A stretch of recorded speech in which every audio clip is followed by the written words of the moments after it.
ওই কলেজ ইলেকশনে নয়ন জিততে যেতে লইছিল, আমরা বোমাবাজি করে সন্ত্রাসী করে বানচাল করে দিছি। গোলাম, হারামির বাচ্চা, বেঈমান, সন্ত্রাসী, তুই তাহলে এই কাজ করিয়েছিস? তুই জানিস না আমি অন্যায় পছন্দ করি না? বেরিয়ে যা রাজাকারের বাচ্চা। একদিন তোকে ক্ষমা করে দিয়ে ভুল করেছিলাম। একটা একটা সুস্থ নির্বাচনকে বানচাল করে দিয়ে আবার টাকা চাচ্ছিস? Get out! ঠিক করছেন স্যার, ঠিক করছেন।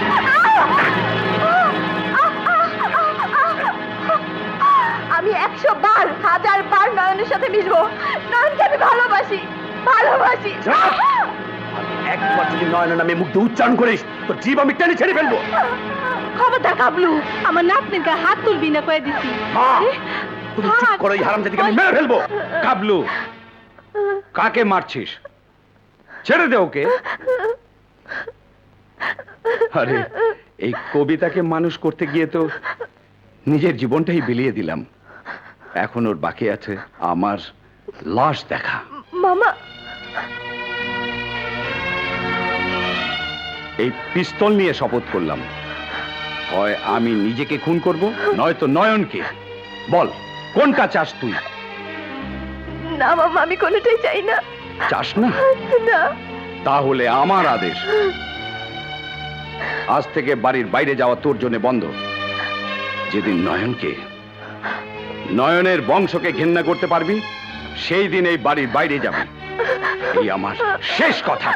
মামা,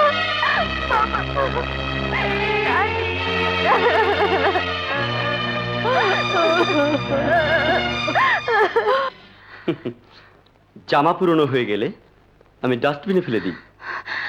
ইউ চিট রাজু, তুমি আমার ভালোবাসাকে অস্বীকার করছো? এতদিন তাহলে তুমি আমার সঙ্গে অভিনয় করেছো? হ্যাঁ হ্যাঁ, আমি অভিনয় করেছি। আমি কবিতাকে ভালোবাসি।